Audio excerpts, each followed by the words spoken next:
What's happening? And in this video, I'm walking through a current state update for my own venture map. Now, something I was sharing with Jasmine, my wife, earlier today is it's kind of tricky to execute on your own business. Of course, this isn't a revelatory concept. It's not a new idea. It's something I've known for some time. But especially now where I work with a lot of the implementation clients we have on a daily basis. So there's a task and I'm supporting the execution of that task. When the boss has made the decision, even if I'm supporting that decision on what needs to get done, and we agree on the estimate of time for when it needs to be delivered, you have to deliver it. As I say, integrity isn't necessarily what you do, it's who you are. So having that constraint, having that obligation, it really is quite nice to getting things done. So when you owe somebody something, right? And likewise, when you're running away from something, when you feel the spear at the back, as I say, or the carrot and the stick, when there's a stick, it's amazing how that'll motivate you into action. So doing my best to look at myself objectively through an anthropological lens and think from an individual level, how do I improve my performance? How do I continue improving my productivity as a service provider, as an operations leader, and as a founder? These are the sorts of things that have been on my mind a lot, especially now that we're moving into this really exciting new phase for VentureMap Elite that's centered on productization, that's centered on harnessing the power of a range of new tools, new emerging technologies, and using that in support of small businesses across the community, across the portfolio. So when you don't have the stick, when you don't have the spear at the back that you're running away from, and you don't have necessarily anyone else that you're doing something for necessarily, you're doing this as a part of your vision. It's like the only thing you're really obligated towards is your own calling, is your own vision. And there's certainly a transcendental element, a transcendent element of that is probably a conversation for another day. If I even peek into that domain, I'd say that's perhaps the biggest motivator of all. I suppose that's the central force for this work for some time. For many, many years, long before I came to faith in Christ, I had a deep conviction that there was a force underpinning the work that was much larger than myself and my original co-founder, Jack. It's something we talked about quite often. And all that to say, it is such a privilege to be in a space where I'm working on doing the best work of my career for incredible founders that are great collaborators, that are energizing to work with, and that share a common vision. That's so important. Now, being transparent, maintaining visibility, and delivering value, these are the things that are central beliefs to the VentureMap community. And something that I've done for many years is build in public and share that journey in long form through extemporaneous speech and through a lot of working in Miro and screen share. This isn't actually going to be part of the classroom series. I'm very thrilled to start dropping bangers, as the kids would say. I'm pretty stoked. My creative energy has, I don't want to say waned, but it certainly has gassed a little bit from the last several months of just laying it all on the field, leaving it all on the field. I wanted to do the best work of my career.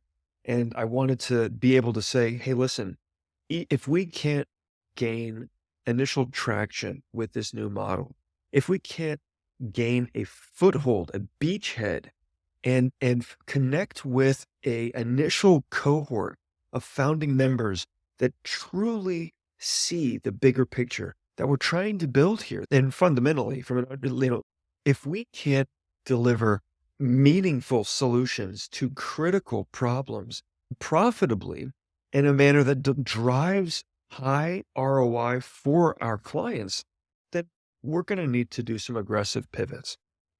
And that, of course, as I've talked about this in a number of other videos, that was in the wake of my co-founder of many long years, Mr. Jack, splitting and pursuing another opportunity. So I kind of there was an existential moment for this company after many years, close to 5 years at that point, uh, where it was a determination, press deeper, go down the rabbit hole, see how deep it goes, clarify the view of the North Star, that the heading for this project, double down, commit to another 5 years, another half decade of life, of the best work of my life thus far, or pivot and move into something else. And I decided after a lot of prayer, a lot of seeking, a lot of work in the moleskin, the notebook, that it was really important to maintain a view on the principles that underpin this endeavor. It's never been about Miro. It's never been about Loom or ChatGPT or Gamma or any of the incredible tools that we're using. It's been about maximizing clarity and momentum for projects. It's about providing visibility and control for operations leaders and executive stakeholders, for building a business system that you can work on as opposed to being stuck in, and being able to build that system at every stage of the founder's life cycle, from the sunrise when you're just incepting a startup from 0 to 1, through scaling, all the way through to exiting on your own terms, at favorable terms, and not necessarily being beholden to long, risky earnouts, and having a multiplier on EBITDA that's industry leading, that's really attractive. So those are all of the big ideas that have guided this effort. And of course, it's evolved over the years as we've kept a finger on the pulse for our environment to understand the domains of risk, the market forces, the industry forces, the macroeconomic forces, and the key trends that contextualize the vehicle of our business, our internal model, that interfaces with those environmental dimensions, you could say, through hypotheses, and in a way that we're taking in that information and we're interfacing against it through statements, through assumptions. And we're casting a planning horizon forward through time against milestones that grow increasingly abstract, that says our big, vivid vision in 5 years, our big vision is this. Our 3-year picture looks like this. Our 1-year plan looks like this. Our 90-day rocks or objectives look like this. When you crack those rocks open and you make them specific, measurable, attainable, relevant, and time-based, it looks like this. When you crack that open further and you put on your project management cap and you start turning those into operations plans, it looks like this. And when you convert all of that into the project management tool of your choice, be it Miro, ClickUp, Asana, Trello, etc., Notion, it looks like this. And then every day, every week, when you're showing up to execute, it looks like this. And be able to have that chain of custody, that vertical integration, and a feedback loop that connects the two. As Sun Tzu says, something I reference quite regularly, strategy without tactics is the slowest route to victory. Tactics without strategy is the noise before defeat. So having the fold in from what we're doing on a daily basis, executing tasks, to weekly team tempos, weekly rhythms, to monthly reviews, to quarterly planning and annual planning and beyond. These sorts of things are so important. And now I'm strategically procrastinating and not wanting to do what one of the big things I committed to myself to doing on this is showing, showing and telling.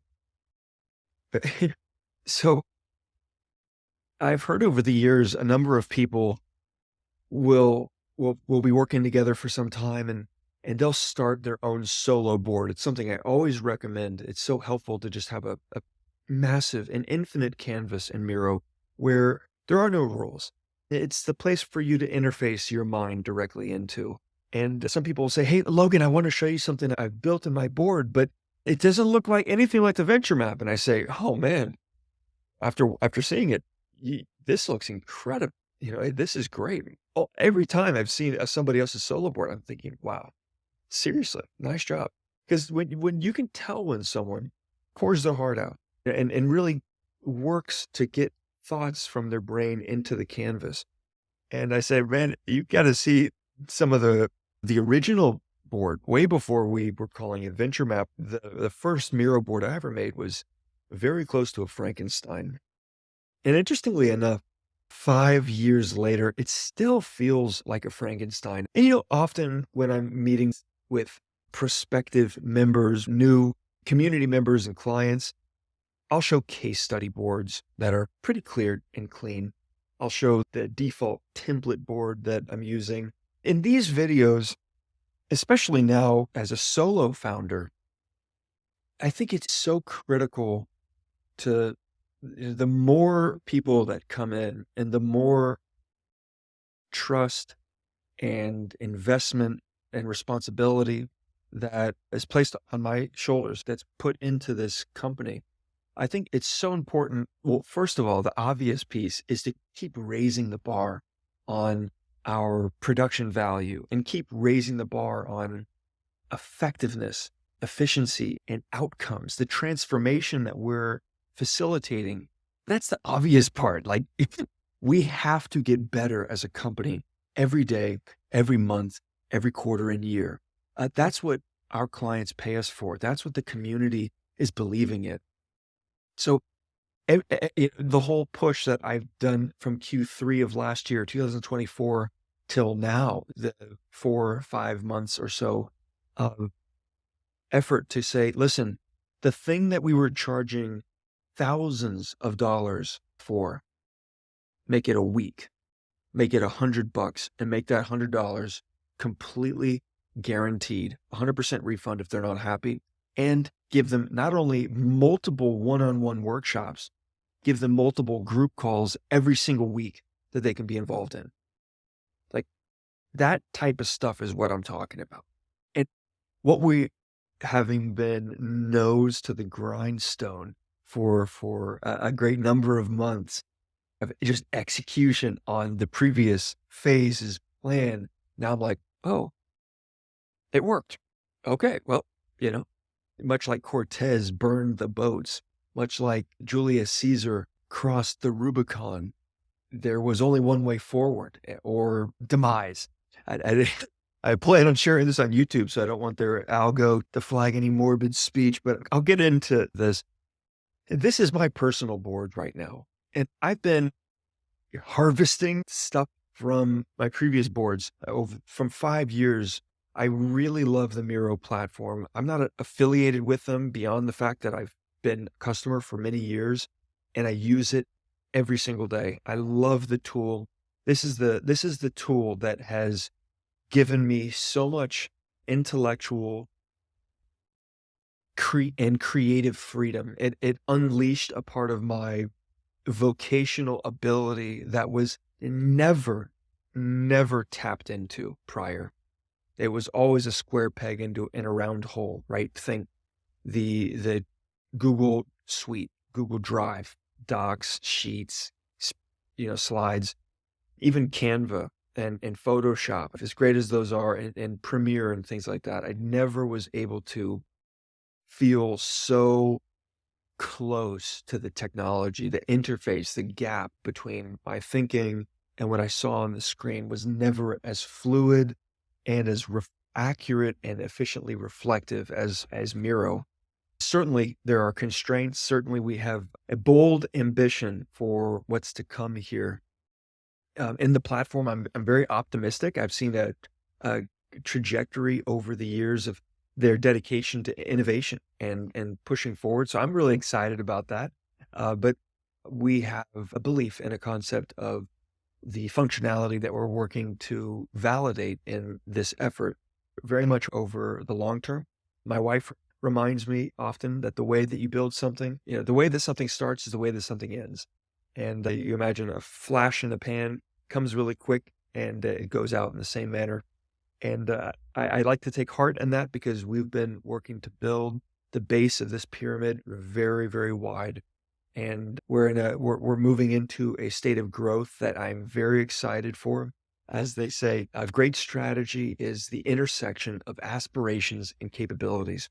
And having been on the wrong side of winning and not too few occasions, I am having the battle scars, so to speak, from entrepreneurial failures over different ventures over the years. I have a deep and profound appreciation for the feasibility of projects. So that's why we are not really in a rut. We're we're taking this step by step. We're taking this methodically. And frankly, I learned a long time ago as a younger man that time is a non-renewable commodity and that every day above the grass is a good day.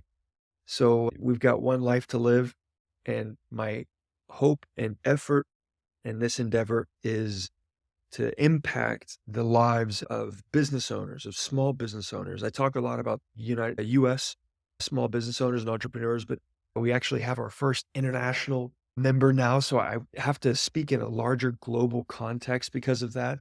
I'm so grateful for the recognition and investment that we've received from members all over the country and now the world. And I'll just continue to do my absolute best to maintain integrity, to preserve the authenticity and accuracy of the vision that we have, to deliver a first principles based leadership style to growing this company in a manner that's conducive and coherent with the criteria that I've shared previously. High yield and ROI for our clients and members. It's a situation where the value you get from this engagement, whether it's at the free tier or all the way up at the maximum investment, the value you get from working together will always be greater than the investment you've made into it. It has to be that way for us to preserve the status of VentureMap as an asset in your portfolio, as an enabler for your strategic execution, and for a force multiplier, something that provides unparalleled levels of visibility, of organizational command and control, and team alignment. So that is probably the whole video. I feel like I had so much to say, but not a lot to show. This board is my current state of thinking. At long last, I have the special ability to get back into this. Just a few weeks ago, I started this journey again with this thing. The structure of the phase 2 offer in the VentureMap Elite community is something I've talked to a lot of our members about and prospective members that are just coming on board.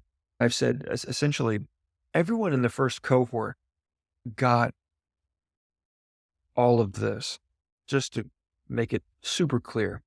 And then they also got basically all of this to an extent. So we're talking culture, brand, business architecture, strategy nexus, which involves the internal model, external environment, state of validation, growth plan, operations plans, and then customer experience from acquisition to fulfillment, performance management, and process improvement. Everyone got that. And what I found literally unanimously across the board, with a very, very small exception, less than 20%, I believe, was that this area here was the thing that moved the needle the most. It was the most high leverage, high value space. And even smaller than that, it was this. It was like, what are we actually frame? I've always believed that culture is the backbone in the organization. It's so critical. And many months ago, knowing that I was moving into a place of producing the master class for VentureMap and providing my view, my perspective, a training or tutorial on how to produce all of this, how I do it for clients, but enabling the self-implementation path, I thought to myself, I can't just rely on the personal experience I've had over the years. And the last time I did a deep study in this space, in good faith, I have to do sort of a deeper dive, a refresh. And I found some new books, some new materials, and I've actually spent months going through this, and I did a whole video of just building out, rebuilding my own core values, and left at the end of that a little conflicted, and just I posted a couple of things. Actually, some of the things I posted from there, I got more engagement on LinkedIn than I've ever seen, which is pretty interesting. So I highly encourage the members in our community, whether it's you're in VentureMap Elite, you're in the free community, you're in our implementation tier, or if you're just kind of seeing this online, to not underestimate the power of your culture. Even if you're a one man or one woman band, a, a non-employer business, as the government likes to say, a self-employed person, investing in that is central to longevity. And that's my personal view. So uh, I'm going to be cutting through all of this, and I'm going to share it. I'm going to share it with you. I'm going to share it with our community at large. And that'll be perhaps somewhat of a cathartic journey for me to capture it for posterity and share it in a way that perhaps my children can see someday, and maybe it'll bring value to others who are on a self-implementation journey for their business. There might be certain things that I evaluate, whether it's the Hormozy Grand Slam offer framework, or the Donald Miller brand script, or the Alexander Osterwilder business model canvas, or how to do market sizing, and all of this stuff. As I cut through this and start investing more and more of the creative energy that I've been blessed with now, it is a blessing to be on the other side of this phase one and say, okay, wow, this community is happening. It's going to happen. We have a foothold. And now it's time to invest into the productization of it and enrich the community as much as I can. So there's going to be sort of one stream, which is me doing it for me. You could say me building in public and sharing what I'm doing kind of under the hood. And my hope is that that'll accomplish a few things. One is provide a open door of sorts to those who want to stay in sync with what's happening behind the training videos, what's happening behind the group classes or the group calls and the production work that Logan's doing. And this is a way where it's not a black box. It's not you know, put a coin in and a gumball comes out. It's transparent, it's visible, and it's a story that is unfolding in real time. So my hope is that it will accomplish those things and raise awareness for what we're seeking to do, recognizing that neurodiversity, and specifically speaking, the brain structure is unique for everyone. Everyone's synaptic pathways is unique, just like an iris or a fingerprint. I'm certainly no medical doctor, but as someone who spent countless years observing human movement through my work as a personal trainer and my practice as a trainer, working one-on-one for close to a decade, I know as sure as I sit before you today that every body is unique. Even twins that are the same age, same parents, and everything else will still have unique factors from the environment and others. So in that same manner, I think that every brain is unique. And I think there's something to be said that much of our interface with technology, with computers, is a hand-me-down of sorts from the past. And certainly we have new interfaces.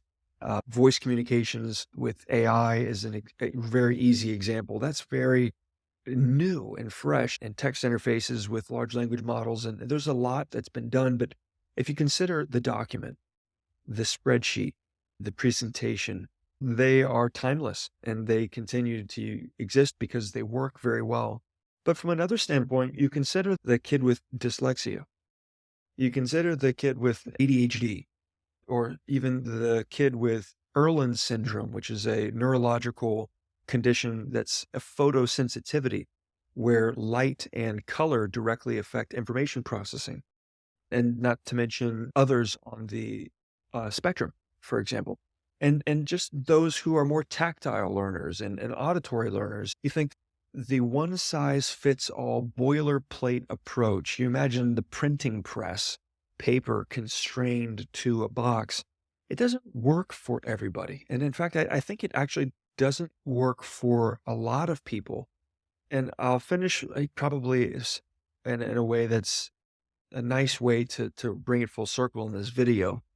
I've talked many, many dozens of times over the years about the catalyst for VentureMap from an ideological standpoint, the reason that we invested in building out this just insane, like this giga template in Miro, isn't because we have any love for complexity or this like overwhelming amount of stuff in a single platform. It's far from it. Simplification and user-friendly interaction is something that really hold a high value to. But the reason we did it is because during COVID, we had to strip down a lot of the things that had been bolted on from trainings and from mentors and other things that we went through to think how it was right to build a business. And very quickly, necessity being the mother of invention, we learned we don't need a lot of this stuff. And the way that other people are doing it, it just feels like a square peg in a round hole, man. I just had to fall back onto what I knew. And what I knew, a lot of it came from my time in the Marine Corps, where we used terrain models. These are visual depictions of the reality in an area of operations. And this is a holistic visual depiction of an area of operations that we overlay a strategy on top of, and we translate by way of narrative, a shared story. This is harnessing the fact that the majority of people are visual learners. The dominant perception ability for human beings is a visual, and people make sense of the world through story. So when we're talking about team alignment, when we're talking about building velocity or momentum on a project, we want to have everyone on the same page. And the clearest, cleanest way to take information off of the page or the screen or even the train map is through story. In the Marines, military, we call that a mission briefing. In business, it goes by a number of other terms. We'll get in, but my promise is to continue just getting into the under the hood look as I've captured a bunch of, I don't want to say junkyard, but a bunch of stuff from my previous boards. And I'm going to reinvent this thing again. And it's going to be a lot of fun and a great challenge to do. So if this video has brought you any insight, any questions, and you want to connect, just drop me a line. If you want to learn more about doing this for yourself, I want to encourage you to check out the resources in our community. We have a lot there and a lot more to come. But until that time, thanks so much for joining me, for hearing me out on the update, and I look forward to connecting with you in the next one. Until then, Logan out.